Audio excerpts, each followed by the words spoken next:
A vote-a-rama is prepped later this week. Sounds fun when you realize it's Congress. But House Republicans insist that their broader plan is better. So the Senate Republicans are racing with their budget.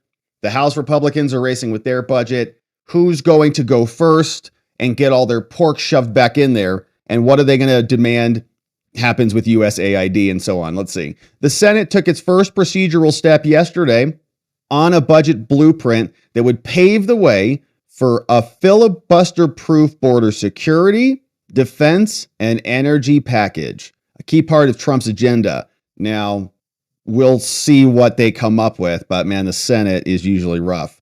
Once GOP leaders were certain of a critical mass of senators returning to Washington in time, they teed up a vote on the motion to proceed to the fiscal budget resolution, which was agreed to on a mostly party line, 50-47. Only a simple majority is needed to proceed and eventually adopt the framework. Republicans don't expect any Democrats to help. Once a budget resolution is adopted in both chambers, key congressional committees can get to work, write the actual reconciliation bill. So the House has theirs, the Senate has theirs, got to reconcile the both so they match. Then it goes to Trump, which is immune to a filibuster like the budget resolution to implement their priorities. The initial Senate plan laid out in fiscal 2025 revolution envisions spending boosts for defense and border security, domestic energy incentives, and offsets to pay for the package. It doesn't address the 2017 tax cuts expiring at the end of the year, instead promising to come back with a second budget reconciliation process later in the year. It's time to act on the decisive mandate the American people gave to President Trump, said John Thune. Securing the border, rebuilding our defense, unleashing American energy. John Thune, Senate Majority Leader, said, let's get it done. The Senate Budget Committee approved the resolution last week on a party line vote. On the floor, debate is limited to 50 hours, followed by a vote-a-rama. What does that mean? Mitch McConnell's going to come out with some tassels or something? Yeah, Mitch McConnell do. Or amendments that keeps going until senators get tired of offering them. In the past, they've typically gone into the wee hours of the morning, partying, the following day before a final vote. Aides said the vote-a-rama would likely begin sometime on Thursday, depending on how much debate time is yielded back, starting Thursday. The Senate budget resolution would allow for as much as $345 billion in new spending, but this would be for border security. At least it's not going to Ukraine. The Pentagon, the Coast Guard, possibly other agencies over the next 4 years. Like, we're just cutting, man. We just saved a bunch of money, and now you're adding on another more expensive bill? What do you do? What do you do around here? Said the spending would be offset by cuts to other programs that have yet to be identified. Yeah, and probably won't. Authorizing committees would have until March 7th to recommend the cuts to Budget Committee. Now we can't find it. Can't find the money. We've got to keep our foot on the gas, said Lindsey Graham in a statement on Tuesday. Okay, we'll see. I got so many doubts about Lindsey. I hope he's being real this time. Pointing to comments from top administration officials that they are running out of money for immigration enforcement. Taking up the budget resolution this week now puts us one step closer to the most transformational border security bill in history. Okay, that's the kind of crap that makes me nervous. Transformational? Yeah. Graham, we know what your opinion has been on transformation of the country. The reconciliation instructions in the budget resolution would only require those committees to come up with minimum of $4 billion in deficit reduction.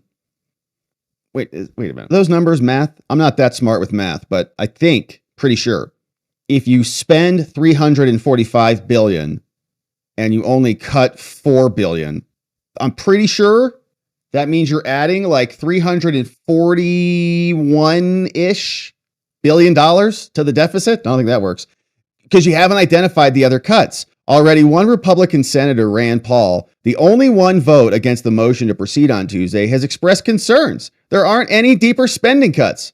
While powerless to block the resolution on their own, Democrats held a conference call. They have been hoping to, they're like, we need to spend a lot more than this. This is terrible. We're all going to starve to death now.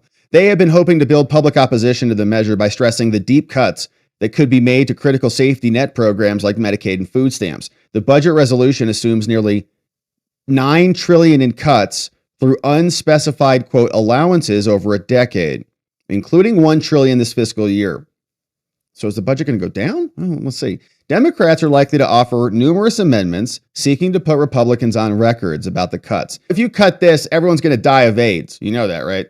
Republicans want you to die of AIDS. They do. But even if Republicans adopt the resolution by week's end, it may not have a long shelf life. Mike Johnson has already said he has no intention of taking up the Senate resolution. GOP leaders in the House are determined to pass more sweeping budget resolution of their own. They call it one big, beautiful reconciliation bill, is what they call it. That would combine border security and defense measures with provisions to extend the expiring tax cuts and offer new tax breaks.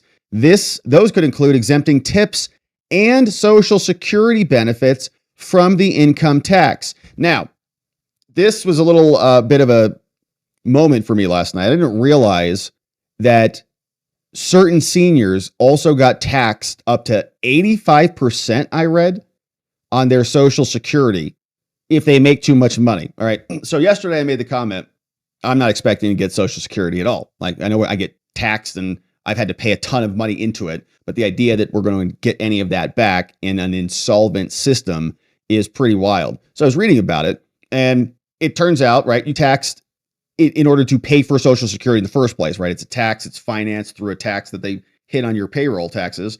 And so it is funded as a tax. But in addition to that, you also then pay taxes on it when you get it back after you've already paid the tax to secure it. So the government holds all of your money. They should be spending it wisely, right? So in other words, they should be making some interest on that money. You don't make that interest, they do. They get to use it, you don't get to use it. And then I was reading that in order to keep it solvent, I think it was Reagan first who said, if you make a certain amount of money, then we can tax you up to 50% of that Social Security income. Reagan, wow. In order to keep things solvent. Now, that's interesting because you're already taxing to fund it, okay? So then Reagan did that, and then you fast forward, and Clinton did it. I think he bumped that number up to 85%, is what I read. So you get taxed, you do well, you make a lot of money, you're successful. You say, okay, I'm going to get some of that money that I gave you, let you have on an interest-free loan for 30 to 50, 60 years, however long, before you get it back. And then they tax you on it when it comes back in. Like, what? We have to save the system. What are you talking about? And it's just a giant Ponzi scheme. Ultimately, when things go insolvent, my generation, good luck. Okay. We're going to have to fend for ourselves. We're all just paying into a system that's not going to come back to us. Within an hour of Thune's announcement, House GOP leaders were firing off retorts on X, saying the House version is the only version that can deliver on Trump's promises. The House budget resolution implements Trump's full America First agenda, said Mike Johnson. He's F you, Thune. What?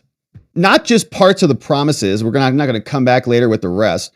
We will remain laser focused on sending our bill to the president's desk to secure the border, keep taxes low, restore American energy dominance, strengthen Americans' military, and make government work better for all Americans. That may be easier said than done, however. Republicans currently hold 218 seats compared to 215 for Dems, meaning they can't afford to lose more than one GOP vote, if at all. The House Budget Committee approved its own budget resolution last week after several days of intensive negotiations behind the scenes to ease the concerns of the arch conservatives who are pushing for even deeper spending cuts, which is something we've been screaming about here. The Congress should be supporting Trump and Elon, not just sitting there like sitting on their hands, which is what a lot of the Republicans are like, I'm going to sit here and I'm just going to do my crossword puzzle over here. And I don't know what's going on over there. USAID, I have no idea, no opinions. Just going to do my Sudoku over here, just call it a day. But it's far from clear that Republicans will be united when the resolution hits the House floor, because many of them are like, but what's about our money, the cuts? GOP moderates were already expressing reservations about the size of the spending cuts. Freshman Rep. Rob Breshnan, knocked off by another ex-rep in a close 8th district race, reminded GOP leaders that my home district has 200,000 Medicaid recipients. And I'm not sure that they're even thinking about cutting or touching that. If a bill is put in front of me that guts the benefits of my neighbors I rely on, I'm not going to vote for it. And I'm pretty sure I've got a clip of Trump. Yeah, here it is. He just said it. Look at that. Says, we're not even going to touch it. So relax. Doesn't even want that in the conversation, even though maybe it should be, because it is going to lead to insolvency for everybody. Look, Social Security won't be touched, other than if it's fraud or something, we're going to find it's going to be strengthened, but won't be touched. Medicare, Medicaid, none of that stuff is going to be touched. Nothing. You don't have to. Now, if there are illegal migrants in the system, we're going to get them out of the system and all of that fraud, but it's not going to be touched. All right, so they can relax, right? The sacred cow of Social Security never go anywhere, and they will make sure that doesn't happen. So They talked about it.